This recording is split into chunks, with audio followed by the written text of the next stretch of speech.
हुजूर ने फरमाया जब मैयत को दफन करके फारिग हो जाओ तो उसकी कब्र पर खड़े रहो।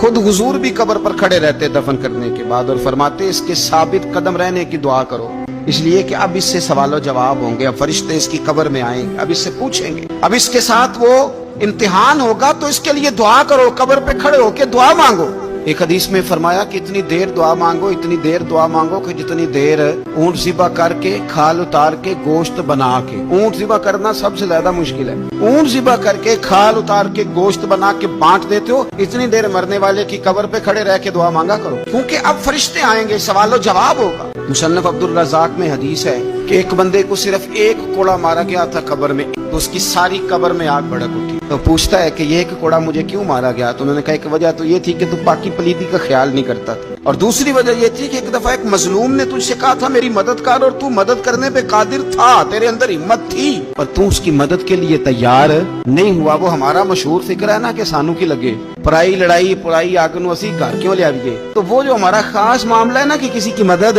नहीं करनी, वो हमें खराब करती है, हमारे हालात बिगड़ जाते हैं। मदद करने पे कादिर होते हैं पर किसी मजलूम की मदद, एक कोड़ा लगा तो पूरी कब्र में आग भड़क उठी।